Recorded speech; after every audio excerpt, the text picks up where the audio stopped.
Hello and welcome to Low No Drinker FAQ, a weekly look at the world of low no light drinks, drinkers, and drinking, where each week I'll help you to find, understand, and enjoy the amazing drinks that allow us all to live a life less intoxicated.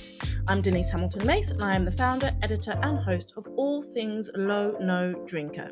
This week's FAQ: does zebra striping and bookending actually work? Okay, so let's start at the beginning and have a look at what these terms actually mean and indeed where they even came from. So in 2024, the research company CAM partnered with alcohol-free beer company Lucky Saint to develop a report in which they unveiled these two terms to describe the way that they see people are drinking and using alcohol-free drinks when they go out. So these are not new concepts. Cam didn't come up with them. Lucky Saint didn't create them, but they did sort of coin the term. Basically, zebra striping refers to the act of drinking one alcohol-free drink for every alcohol-full drink that you consume. So imagine you are off down the pub and you meet up with your friends and you get the first round in and everybody's having a pint or wine or a cocktail, whatever it is that you're having. You have your first drink and your first drink has got alcohol in it. So for your next drink, you would drink an alcohol-free drink. Now, this doesn't just mean the general advice of having a glass of water in between every drink, which is good advice, but that's not specifically what zebra striping refers to. It refers to the fact that the next drink that you have might be that Lucky Saint, or it might be a Rebels Zero gin and tonic, or it might be a ready-to-drink alcohol-free mocktail. Anything that is in that sort of alcohol-free, non-alcoholic drink space. Then after that drink, the next drink you would have would be permitted or allowed to have alcohol in it. So you would just be alternating between alcohol-full and alcohol-free drinks throughout the evening. Okay, so that's zebra striping. Bookending is something slightly different but similar. So bookending refers to the act of going out to that same pub with that same group of friends on that same night out.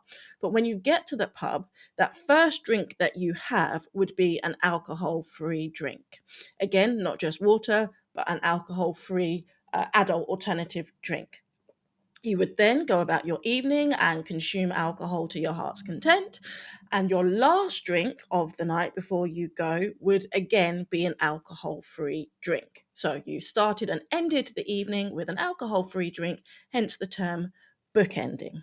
Okay, so pretty straightforward when you break them down. The question then is, do these techniques actually work? Are they effective for people who are looking at reducing their alcohol intake? Will they help you to drink less on a night out? It's very difficult to answer this question with any sort of scientific accuracy. Okay, there isn't any definitive data that states that this group of people went out and zebra striped and had this result of their drinking experience, and this group of people bookended and they felt like this. This is one of those situations where all the talk you hear about it is very much anecdotal. And unfortunately, I know people hate this phrase, but it really does depend. This is going to have to be one of those times when you try the good old-fashioned suck it and see approach and see if it works for you. Me personally, I think that something like zebra striping could be really great for those people who are the type of person who is very organized, has very good self-control, who is quite happy to plan ahead and is very good at knowing what's coming up and being prepared for it and ready to say, this is my plan of action for the evening. This is exactly where I'm going to go. These are the drinks that are on offer. First of all, I'm going to have this. This is my alcohol-full drink and this is my alcohol-free option. And this is what I'm going to stick to for the evening. If you're that kind of person, then something like zebra striping could and should work really, really well for you. If, however, you're a little bit more like me and you're a little bit more, I don't want to call myself scatterbrained because that would be an insult to myself. But if you are a little bit more, let's say, laissez-faire in your approach to your night out or what you're doing, something like zebra striping does possibly present some challenges, because the problem with alcohol is that it impairs your decision-making abilities, okay?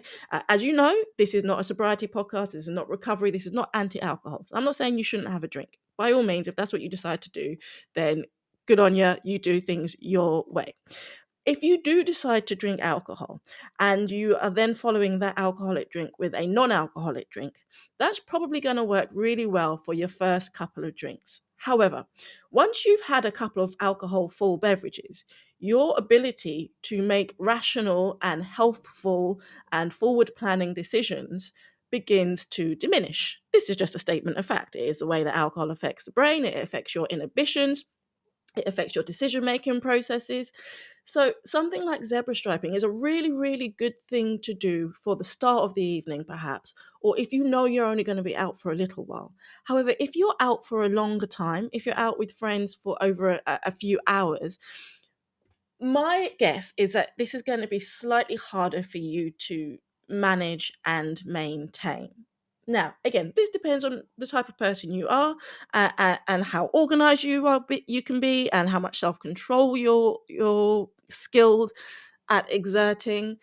But if you are looking at changing your relationship with alcohol, the likelihood is that once you've had a couple of drinks in you, you are the type of person who might just throw caution to the wind and say, screw it, I'm out anyway, let's have a few more.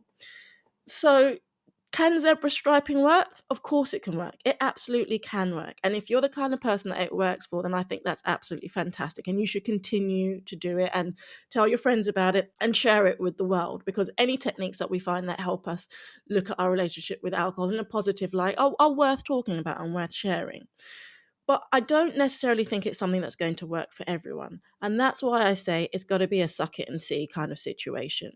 You have to be prepared to give these things a try. So go on out for your evening, go out for your meal or for whatever it is that you're doing, and give it a go. At the end of the night, or possibly the next morning, depending on how it's gone, I would really encourage you to have a really honest chat with yourself and think about just how effective that routine or that system or that process or that framework has been for you. Did it produce the results that you wanted? Were you able to stick to your one alcohol full, one alcohol free routine or system, or did you find it challenging?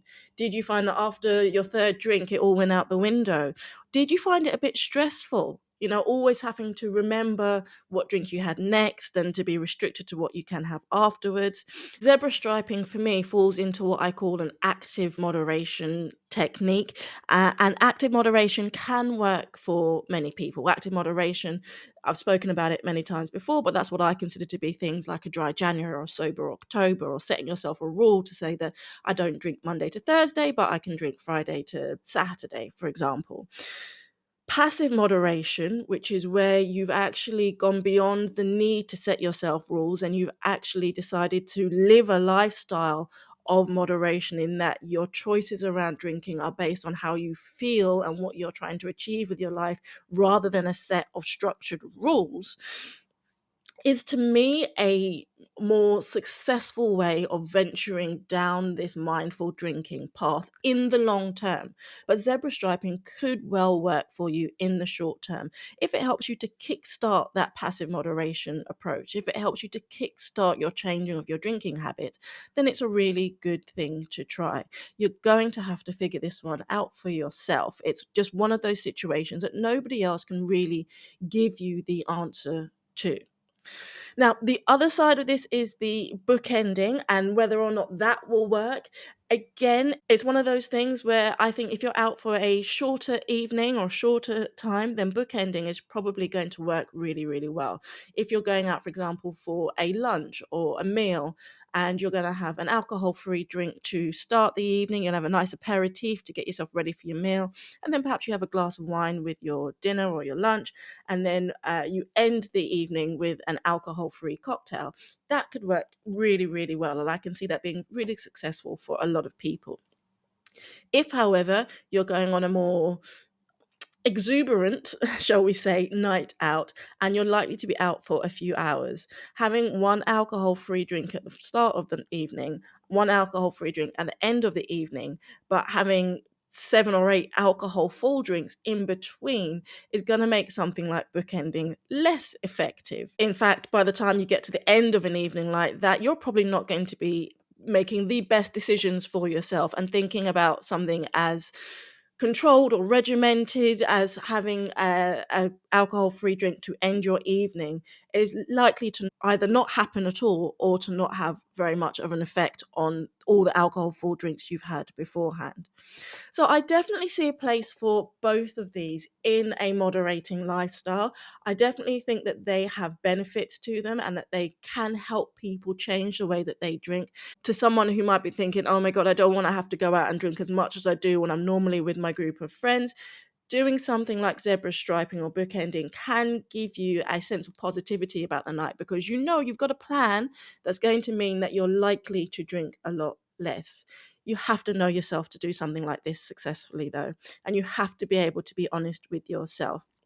If you know that you are the type of person that once you've had one or maybe two alcohol full drinks, that you are unlikely to stick to your plans and that you are going to throw all caution to the wind, then you know that that's not going to work for you. So be honest with yourself, because nobody else can do it for you, and just decide if this is really something that's going to work for you. And if you do go out and give this a try, I'd love to know how it works for you. Please do let me know about your experiences when you are out searching for low, no, and light alcohol drinks that you can enjoy with your friends in social situations, good or bad. I'd love to know what experiences you are having and how I can help you with those. So don't forget, the easiest way to contact me is just to reply to one of my newsletters, which I send out on a weekly basis for you. And the easiest way to get on the mailing list for the newsletter is to head to lownodrinkermagazine.com/free gifts and download one of the amazing freebies in there. I highly recommend the Low No Nation New Citizen Quick Start Guide, which is full of really useful guides like what is a unit, what is ABV, and where do I find great low, no, and light alcohol drinks. And for those of you who haven't yet subscribed to Low No Drinker magazine, I have just introduced we'll call it semi-permanent free trial for the digital version of the magazine. You can now get access to every single Low No Drinker magazine ever published online with a 7-day free trial when you head to lownodrinkermagazine.com/subscribe. That's it for now. Cheers to a life less intoxicated.